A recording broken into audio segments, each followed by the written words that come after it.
साथियों नमस्कार। क्या 2024 विधानसभा चुनाव के बाद संघ एक बार फिर से भारतीय जनता पार्टी से नाराज है? जी हां, ये सवाल इसलिए उठ रहा है क्योंकि चाहे वो मोहन भागवत हो या फिर अब नितिन गडकरी हो। मोहन भागवत ने तो जो बयान दिया सो दिया ही। अब नितिन गडकरी का एक बयान सामने आया है जिसमें कि नितिन गडकरी नागपुर में एक शिक्षकों के कार्यक्रम में भाषण दे रहे हैं और वो सीधे तौर पर ये कह रहे हैं, ताकत यानी शक्ति, ज्ञान और पैसा और सुंदरता जिसके पास हो उसे अहंकार हो जाता है, घमंड हो जाता है और वो अपने आप को सबसे ज्यादा समझदार समझने लगता है और अपने निर्णय को दूसरों पर थोपना शुरू कर देता है। तो अब सवाल यहां पर यह है कि अब इस बयान को, खासतौर पर नितिन गडकरी का जो ये बयान है, अब इसको भारतीय जनता पार्टी के शीर्ष नेतृत्व से जोड़कर देखा जाने लगा है कि ये हमला तो भारतीय जनता पार्टी के टॉप लीडर्स पर है। इसका मतलब कि प्रधानमंत्री नरेंद्र मोदी और अमित शाह पर है। और पूर्व के दिनों में आपने देखा कि मोहन भागवत ने भी जिस तरीके से 75 वर्षों वाला वो बयान दिया कि जिनका 75 वर्ष हो जाता है उनको रिटायरमेंट ले लेना चाहिए और अपने पद से मुक्त हो जाना चाहिए और दूसरे नए पीढ़ी को मौका देना चाहिए, तो उसको भी प्रधानमंत्री नरेंद्र मोदी से जोड़कर देखा गया कि प्रधानमंत्री नरेंद्र मोदी ने भी एक बार कहा था कि 75 वर्ष की आयु में लोगों को रिटायरमेंट ले लेना चाहिए और पद से मुक्त हो जाना चाहिए। यही सब विषय विपक्ष ने भी उठाया कि क्या 75 वर्ष के आयु में प्रधानमंत्री नरेंद्र मोदी रिटायरमेंट लेंगे। प्रधानमंत्री नरेंद्र मोदी का 75 वर्ष सितंबर में पूरा होने जा रहा है, तो क्या प्रधानमंत्री इस्तीफा देंगे? ये एक बहुत बड़ा सवाल है। इसके बाद जब विपक्ष हमलावर हुई इन सारी चीजों को लेकर, तो भारतीय जनता पार्टी की तरफ से यह कहा गया कि भारतीय जनता पार्टी के संविधान में नहीं लिखा हुआ है कि 75 वर्ष के आयु में कोई पद मुक्त हो जाएगा और सरकार से हटके या किसी पद से हटके सिर्फ संगठन का काम करेगा।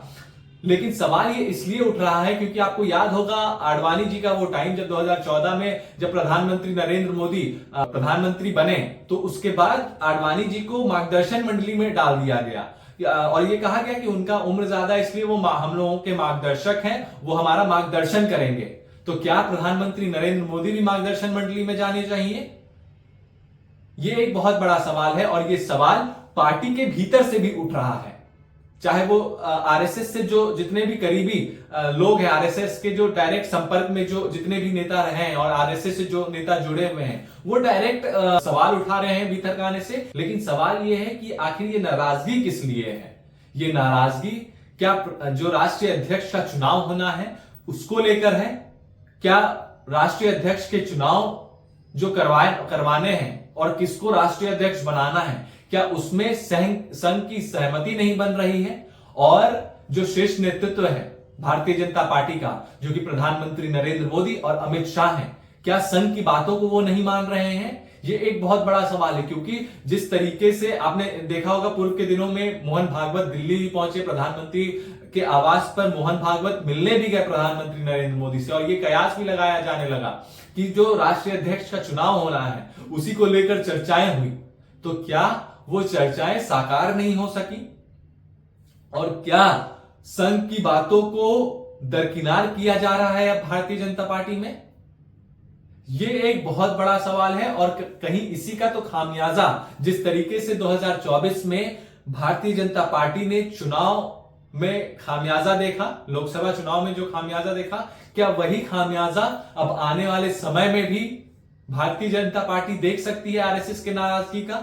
ये एक बहुत बड़ा सवाल है क्योंकि जिस तरीके से चाहे अगर हम मोहन भागवत की बात करते हैं तो मोहन भागवत का भी 75 वर्ष का आयु इसी साल सितंबर में उनका भी पूरा होना है। तो क्या मोहन भागवत भी संघ प्रमुख के जो उनका पद है उससे मुक्त होंगे? ये भी एक सवाल जो कि विपक्ष के द्वारा उठाया जा रहा था।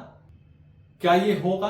ये एक बहुत बड़ा सवाल है क्योंकि अब एक तरफ राष्ट्रीय अध्यक्ष का तो चुनाव है ही, दूसरी ओर बिहार विधानसभा चुनाव है। तो अब संघ की लड़ाई और भारतीय जनता पार्टी के बीच की जो ये लड़ाई है, जो ये नाराजगी है, उससे क्या बिहार विधानसभा चुनाव में प्रभाव पड़ने वाला है? ये भी एक बहुत बड़ा सवाल है, क्योंकि ये इतिहास रहा है भारतीय जनता पार्टी का कि जब जब संघ नाराज रही है भारतीय जनता पार्टी से, तब तक भारतीय जनता पार्टी को चुनाव में एक भारी खामियाजा उठाना पड़ा है।